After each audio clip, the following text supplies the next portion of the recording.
فرانسیسی magazine Charlie ہیبڈو کی جانب سے پیغمبر اسلام کے متنازع خاکوں کی دوبارہ اشاعت کی وجہ سے دنیا بھر کے مسلمانوں میں سخت غم و غصہ پایا جا رہا ہے۔ گزشتہ روز ممبئی میں فرانسیسی میگزین کے خلاف زبردست مظاہرہ کیا گیا اور فرانس حکومت سے میگزین کے خلاف کارروائی کا مطالبہ کیا گیا ہے۔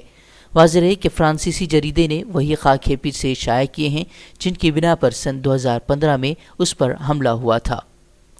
علی گڑھ مسلم یونیورسٹی کو دہشت گردوں کی درسگاہ کہنے والے ہندو مہاسبھا کے لیڈر کے خلاف کیس درج کر لیا گیا ہے۔ ایف آئی آر کے مطابق پانڈے نے ایک نیوز چینل کو انٹرویو کے دوران اے ایم یو کے بانی سر سید احمد خان کو غدار اور یونیورسٹی کو دہشت گردوں کی درسگاہ کہا تھا۔ اے ایم یو حکام نے شکایت میں کہا ہے کہ اس سے نہ صرف یونیورسٹی کا ماحول خراب ہو سکتا ہے بلکہ شہر میں فرقہ وارانہ ہم آہنگی کو بھی خراب کیا جا سکتا ہے۔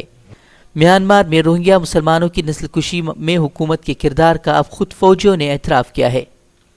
میانمار آرمی کے 2 سابق فوجیوں کی گواہی روہنگیا مسلمانوں کے خلاف تشدد اور انسانی حقوق کی پامالیوں کے ثبوتوں کی تصدیق کرتی ہے۔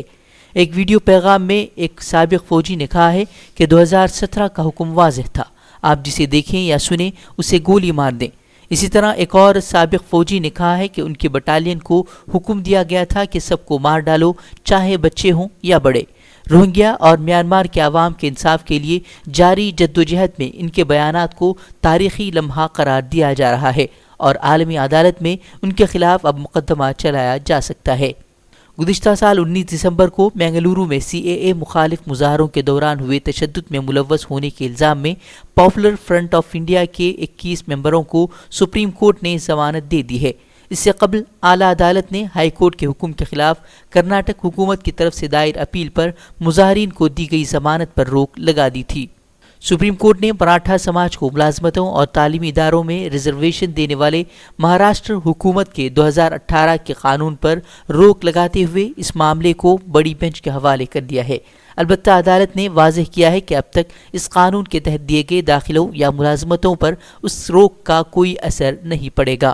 انہوں نے معاملے کو بڑی بینچ کے حوالے کرتے ہوئے کہا ہے کہ اس کی سنوائی اب chief justice of India S A Bobde کے ذریعے تشکیل دی گئی آئینی بینچ کرے۔ ہند چین سرحدی کشیدگی کے دوران ماسکو میں دونوں ممالک کے وزرائے خارجہ کی اہم میٹنگ ہوگی۔ توقع ہے کہ اس اجلاس کے سبب دونوں ممالک کے مابین تناؤ کم کرنے میں مدد ملے گی۔ بتا دیں کہ دونوں ممالک کی افواج ایل اے سی پر آمنے سامنے کھڑی ہیں۔ 45 سال بعد ایل اے سی پر چین کی جانب سے فائرنگ کی گئی ہے، تاہم بھارتی جوانوں نے ان کے منصوبوں کو ناکام بنا دیا ہے۔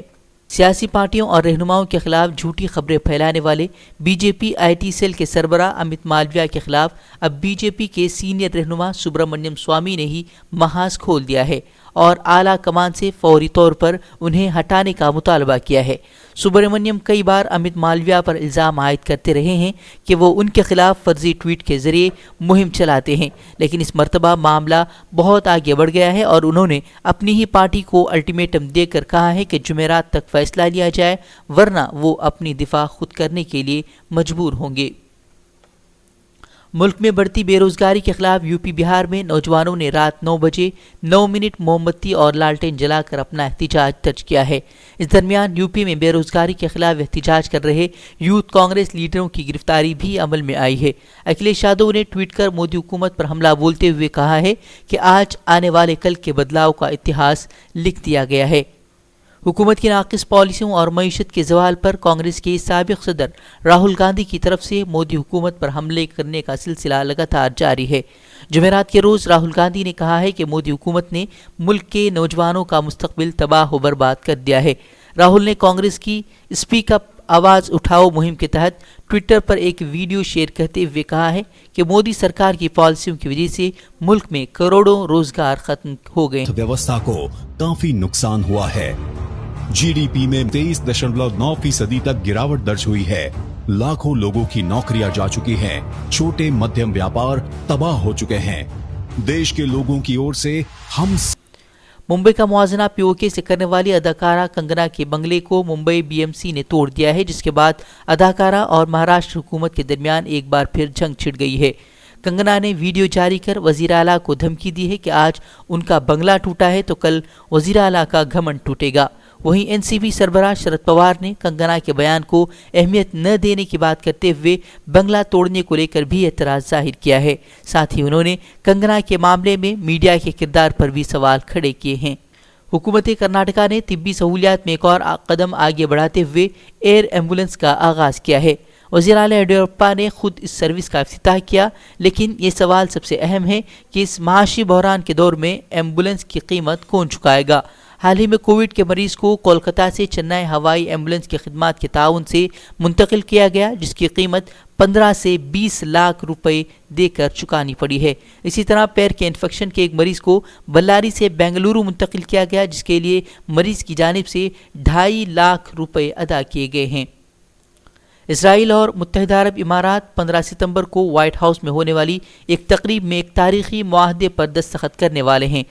امریکی حکام کے مطابق دونوں ممالک کے درمیان تعلقات معمول پر لانے کے لیے ہونے والے اس معاہدے پر دستخط اسرائیلی وزیر اعظم بنجامن نیتن یاہو اور متحدہ عرب امارات کے وزیر خارجہ شیخ عبداللہ بن زید ال نہیان کریں گے.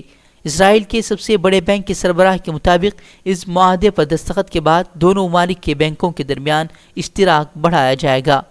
افغانستان میں سڑک پر ہوئے بم دھماکے میں نائب صدر امراللہ صالح بال بچ گئے ہیں، تاہم ان کے قافلے میں شامل 10 محافظ ہلاک جبکہ 16 زخمی ہوئے ہیں. دھماکے سے نائب صدر کے محافظوں کی 3 گاڑیاں مکمل طور پر تباہ ہوئی ہیں. دھماکے کے وقت قافلے میں نائب صدر کے بیٹے بھی موجود تھے اور خوش قسمتی سے وہ بھی محفوظ رہے. طالبان نے حملے سے لا تعلقی کا اظہار کیا ہے.